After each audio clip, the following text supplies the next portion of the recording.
오늘은 성령 하나님 시리즈 마지막 시간, 세 번째 시간입니다. 오늘의 제목은 성령님을 갈망하라입니다.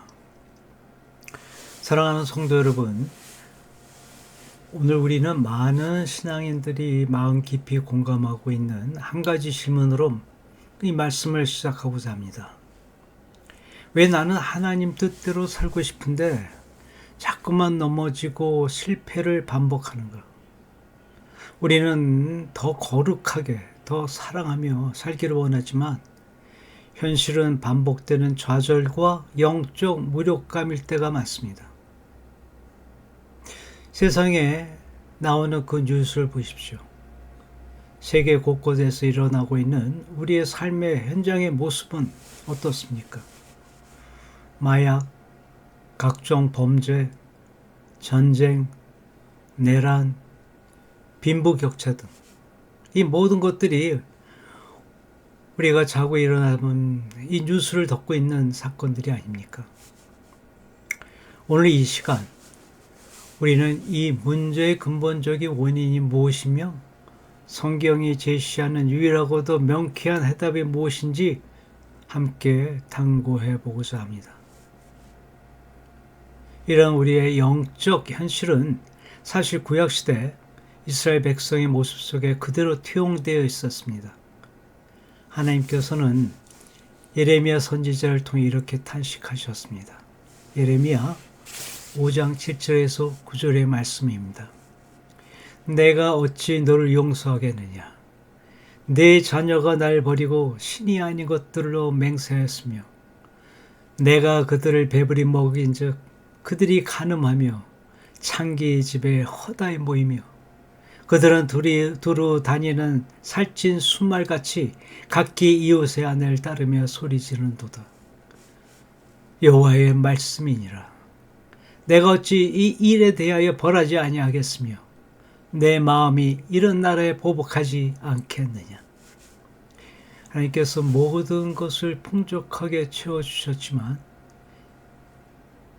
이스라엘 백성 그들은 하나님을 버리고 영적인 간음을 저질렀습니다. 배부르고 등이 따뜻해지자 은혜를 잊고 탐욕을 쫓았던 것입니다. 이것이 바로 하나님을 떠난 인간의 적나라한 모습입니다. 그들이 종교적인 열심이 없었던 것은 아닙니다. 이사야 선지자는 당시 이스라엘의 뜨거운 종교적 열심이 하나님 보시기에 어떠했는지를 보여주고 있습니다. 이사야서 1장 13절에서 15절 말씀입니다. 어떤 재물 다시 가져오지 말라. 분양은 내가 가증히 여기는 거예요. 월삭과 안식일과 대회로 모이는 것도 그러하니 성애와 아울러 악을 행하는 것을 내가 견디지 못하겠노라. 내 마음이 너의 월삭과 정한 절기를 싫어하나니 그것이 내게 무거운 짐이라. 내가 지기에 곤비하였느니라. 너희가 손을 펼 때 내가 내 눈을 너희에게서 가리고 너희가 많이 기도할지라도 내가 듣지 아니하리니 이는 너희의 손에 피가 가득함이라. 그들은 제사를 지내고 월삭과 안식일을 지키고 거룩한 대회로 모였습니다. 그러나 하나님은 이 모든 것을 가증하다 여기시며 심지어 내게 무거운 짐이라 내가 지게 곤비하였느니라까지 말씀하십니다. 왜냐하면 그들의 삶과 예배가 철저히 분리되었기 때문입니다. 예배당에서는 거룩한 척했지만 삶의 현장에서는 손에 피가 가득한 악행을 멈추지 않았던 것입니다. 이것이 단지 구약 이스라엘만의 이야기일까요? 아닙니다. 이것은 바로 우리 자신의 힘과 노력으로 신앙생활을 하려 할 때 필연적으로 마주하게 되는 영적 파산의 모습인 것입니다. 그렇다면 이 절망적인 상황 속에서 하나님께서는 어떤 길을 예비하셨을까요? 인간의 실패를 뛰어넘는 하나님의 놀라운 해법, 그분의 언약 속으로 우리가 함께 들어가 보겠습니다. 인간은 이처럼 끊임없이 실패하고 하나님을 배반하지만 신실하신 하나님께서는 결코 우리를 포기하지 않으셨습니다. 오히려 우리의 실패를 통해 새로운 길을 예비하셨습니다. 그 길의 중심에는 언약이라는 개념이 있습니다. 먼저 우리는 옛 언약의 본질과 그 한계를 살펴본 후 하나님께서 약속하신 새 언약이 얼마나 혁신적이고 은혜로운 것인지를 우리가 발견하게 될 것입니다. 옛 언약, 즉 율법은 인간의 의지와 노력을 기반으로 합니다. 내가 만약 이 율법을 지키면 복을 받고 지키지 않으면 저주를 받으리라. 신명기 28장은 이 저주의 내용을 구체적으로 예고합니다. 처음에는 기근으로, 그 다음에 고칠 수 없는 질병으로, 이어서 전쟁에서의 패배로, 그리고 마지막에 이방 나라의 포로로 끌려가는 것으로 저주의 강도가 점점 심해집니다.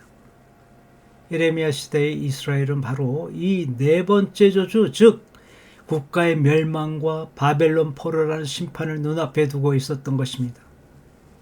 이는 인간의 힘에 기반한 언약은 결국 실패와 심판으로 귀결될 수밖에 없음을 명백히 보여주고 있는 것입니다. 히브리서는 옛 언약이 체결되던 시내산의 분위기를 이렇게 묘사하고 있습니다. 히브리서 12장 18절에서 21절 그 구절 중에 앞부분과 뒷부분을 말씀드립니다. 너희는 만질 수 있고 불이 붙는 산과 침침함과 흑암과 폭풍과 나팔 소리와 말하는 소리가 있는 곳에 이른 것이 아니라. 뒷구절입니다. 그 보이는 바가 이렇듯 무섭기로 모세도 이르되 내가 심히 두렵고 떨린다 하였느니라. 이 분위기를 보면 불, 흑암, 폭풍, 그리고 두려움, 이것이 바로 율법 중심의 옛 언약이 가진 특징입니다. 거룩하신 하나님과 죄인인 인간 사이에는 감히 넘을 수 없는 두려움과 거리만이 존재했었습니다. 그러나 하나님께서는 이 무서운 심판의 메시지 속에서 놀라운 구원의 소망을 함께 선포하셨습니다. 바로 새 언약입니다. 하나님은 북이스라엘에게는 회개하고 돌아오면 구원하겠다라는 조건적인 언약을 주셨지만 심판을 앞둔 남유다에게는 전혀 다른 차원의 약속을 주셨습니다. 이것은 인간의 회개를 조건으로 하는 언약이 아니라 하나님의 명예를 건 그분의 주권적 은혜로 말미암는 무조건적인 언약이었던 것입니다. 이 새 언약의 핵심은 혁신적이었습니다. 더 이상 지킬 수 없는 율법 조문을 밖에서 주는 것이 아니라 각 사람 마음에 하나님의 영을 직접 부어넣어 내면적으로부터 그들을 변화시키겠다라는 약속이었습니다.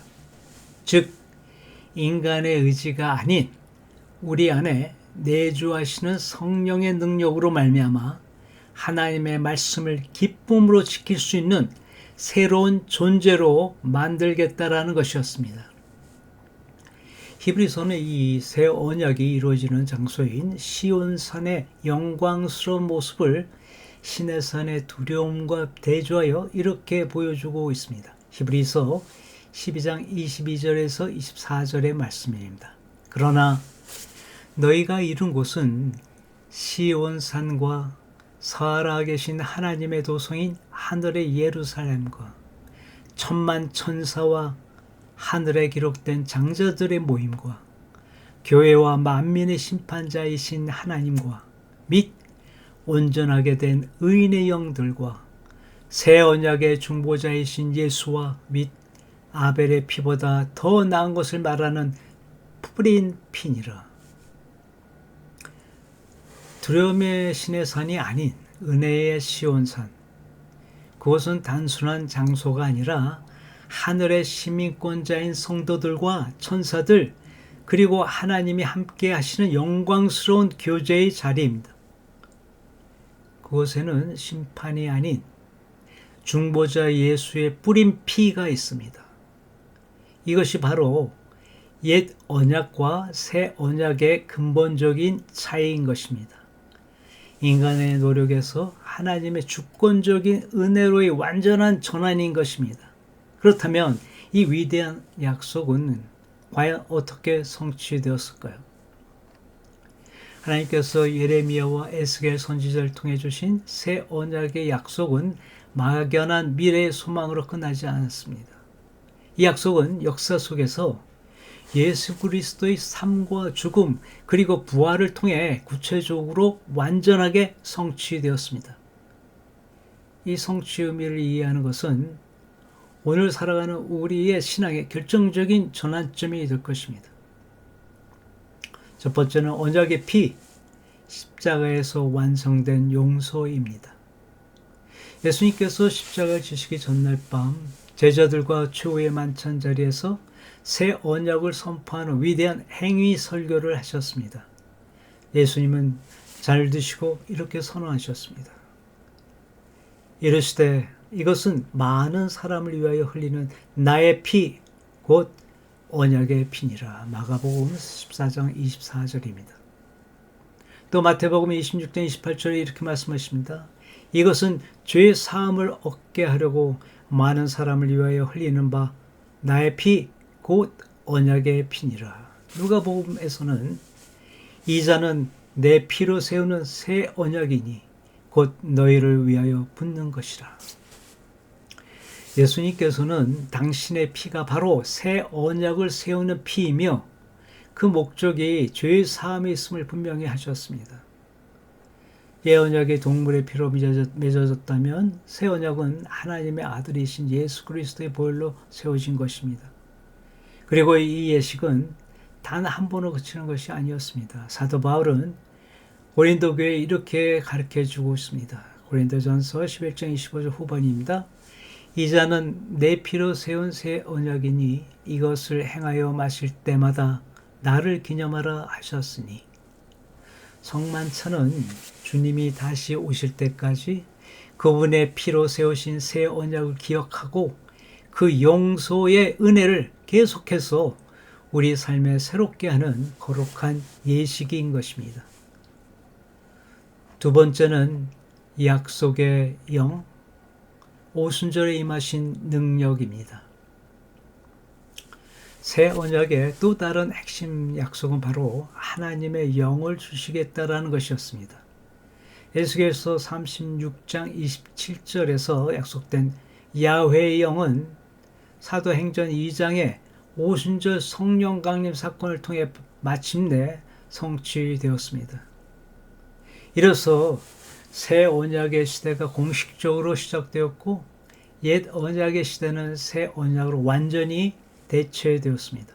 그러므로 새 언약 시대를 살아가는 그리스도인의 정체성은 참으로 놀랍고 역설적입니다. 이미와 아직 사이의 긴장관계 속에서 살아가는 존재들이 바로 성도들입니다.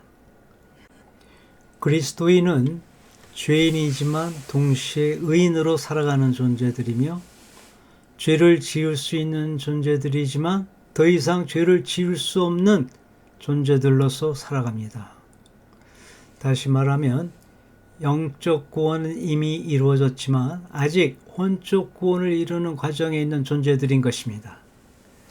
이것이 가능한 이유는 우리가 예수 그리스도의 죽음으로 부활로 성취된 완전한 죄 용서의 언약 안에 있을 뿐만 아니라 우리 안에 내주하시는 성령으로 말미암아 하나님의 말씀을 지킬 수 있는 내적인 힘을 소유한 새로운 피조물이기 때문입니다.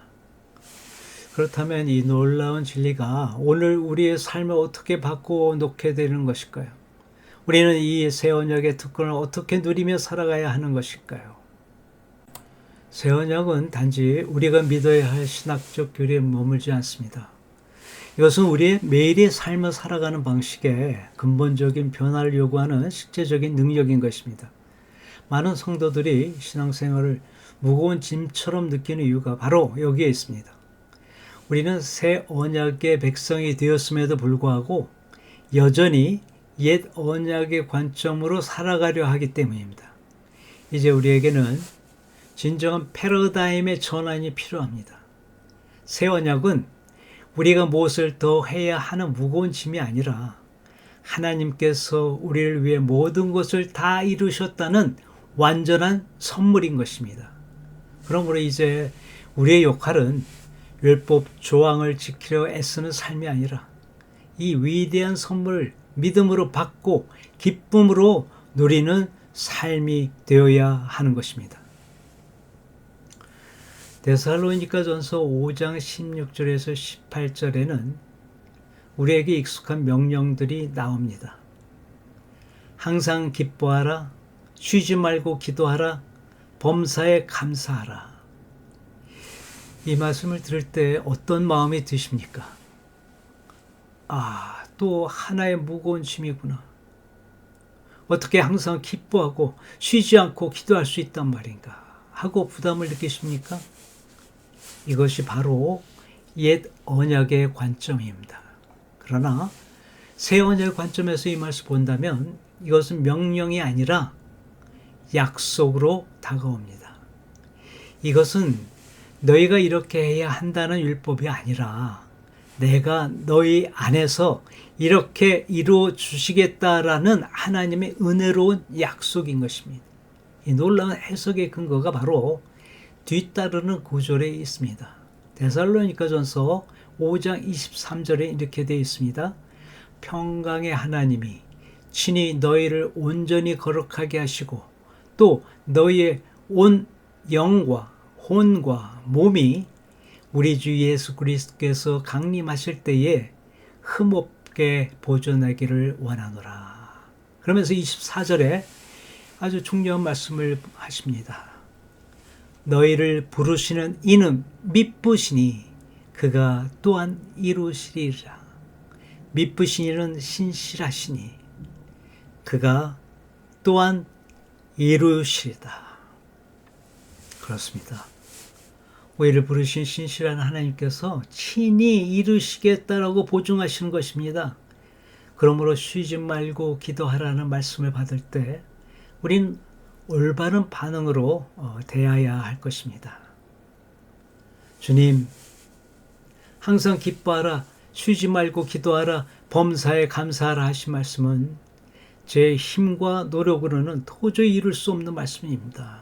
그러나 우리를 향한 주님의 그 크고 뜨거운 사랑을 깨달아 알게 하시고 그 사랑 안에서 참된 평화와 기쁨을 누리게 하시며 그 사랑의 감격으로 항상 기뻐하며 쉬지 않고 기도하고 범사에 감사하는 사람으로 살 수 있도록 만들어 주실 것을 어린아이와 같이 믿습니다.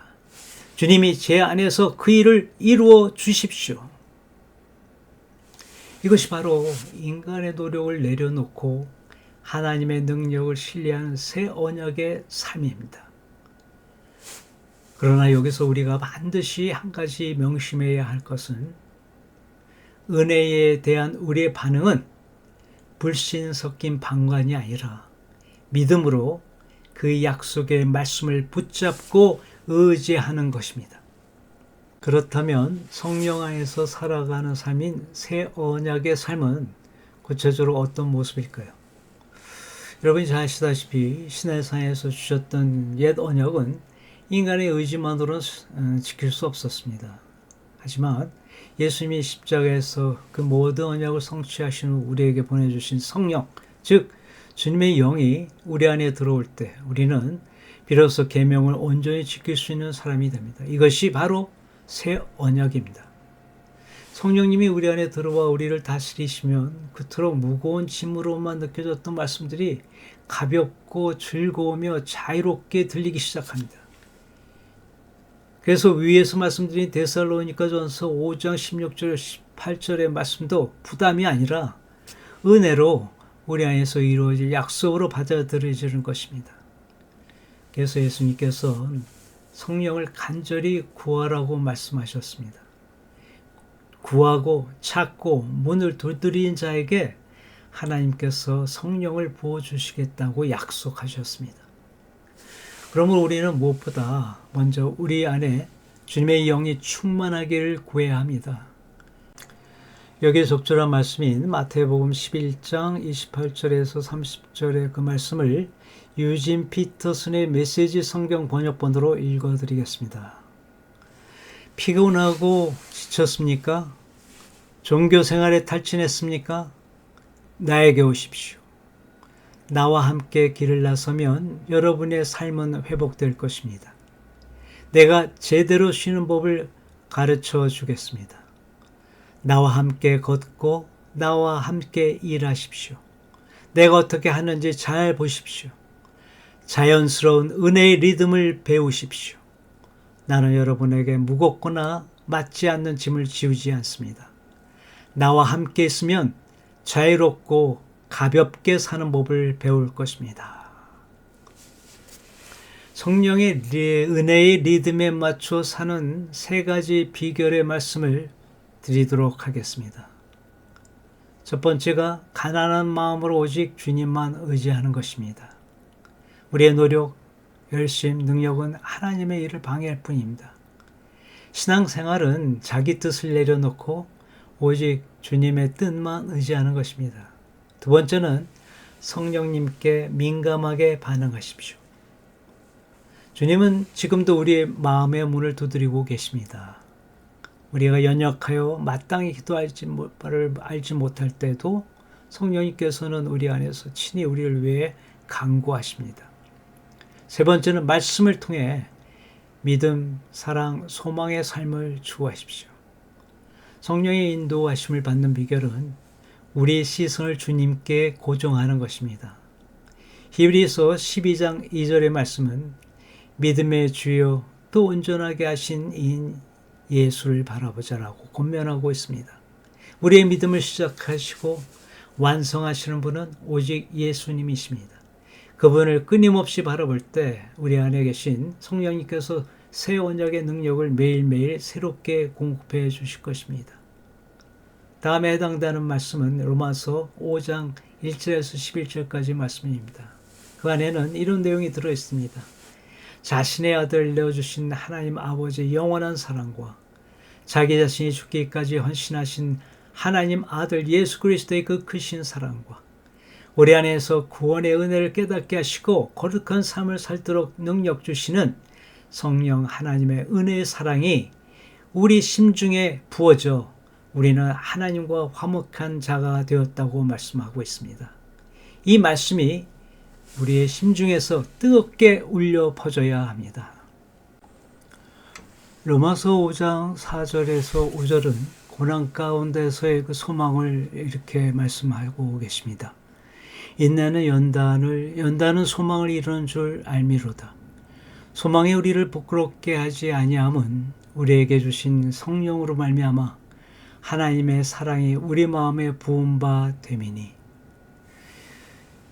이렇게 굳건한 믿음과 하나님의 뜨거운 사랑이 우리의 마음에 부어질 때 우리 삶 가운데 있는 고난조차도 점점 더 분명하게 우리에 다가오는 소망 가운데서 변장된 복, 숨겨진 은혜로 바뀌어질 것입니다. 성도는 주어진 믿음과 사랑으로 말미암아 어떠한 환경 속에서도 내가 너희를 사랑한 것 같이 너희도 서로 사랑하라는 예수님의 그 새 계명에 순종하는 그 원동력을 얻게 될 것이고 우리의 영생의 소망은 반드시 이루어질 것이라는 확신을 더욱더 갖게 될 것입니다. 우리 안에서 세밀하게 말씀하시는 성령님께 주목하고 또 주시는 믿음의 은혜를 더욱 확고히 붙들면서 매일매일 우리를 향한 삼일체 하나님의 사랑에 감격하여 말씀에 순종하는 삶을 살아가십시다. 그러면 우리의 목표인 영광의 소망이 우리 안에서 더욱 찬란하게 빛날 것입니다. 이것이 바로 성령의 은혜의 리듬에 자신을 맞추어 사는 삶입니다. 오늘의 설교를 결론 짓겠습니다. 성도 여러분, 오늘 말씀을 통해 우리는 우리의 신앙 여정이 더 이상 힘겨운 율법 준수의 길이 아님을 확인했습니다. 우리의 여정은 우리 안에 찾아오신 성령님께 주목하고 그분을 신뢰하며 그분의 인도하심에 순종하는 은혜의 여정입니다. 혹시 여러분 가운데 자신의 마음이 너무나 강팍하고 완고하여 도저히 변할 것 같지 않다고 느끼신 분이 계십니까? 여기 당신을 위해 하나님의 약속이 있습니다. 에스겔서 11장 19절에서 20절이 말씀입니다. 내가 그들에게 한 마음을 주고 그 속에 새 영을 주며 그 마음에서 돌 같은 마음을 제거하고 살처럼 부드러운 마음을 줘 내 율례를 따르며 내 규례를 지켜 행하게 하리니 그들은 내 백성이 되고 나는 그들의 하나님이 되리라. 하나님께서 친히 우리의 돌 같은 마음을 제거하고 살처럼 부드러운 마음을 주시겠다라고 약속하십니다. 여기서 살처럼 부드러운 마음은 하나님 말씀대로 살고 싶은 마음을 의미합니다. 하나님께서 우리 안에 그 거룩한 소원을 심어주시겠다는 것입니다. 이 놀라운 일을 가능하게 하는 것이 바로 회개입니다. 회개는 성령께서 우리의 굳은 마음을 부수고 갈아부셔서 딱딱했던 마음에 말씀의 씨앗이 심길 수 있도록 부드럽게 만드시는 과정입니다. 회개하는 자만이 말씀으로 새롭게 될 수 있습니다. 성령의 은혜의 리듬에 따라 살아갈 수가 있습니다. 사랑하는 성도 여러분, 이제 우리 안에 계신 성령님을 진심으로 환영하고 여러분의 삶의 주도권을 그분께 내어드리십시오. 그래야 할 때 우리의 매일은 인간의 계획이 아니라 예측 불가능하신 주님과 함께하는 기대가 가득 찬 새로운 날들이 될 것입니다. 이 놀라운 새 언약의 축복을 날마다 풍성히 누리시는 저와 여러분이 되시기를 주님의 이름으로 축원드립니다.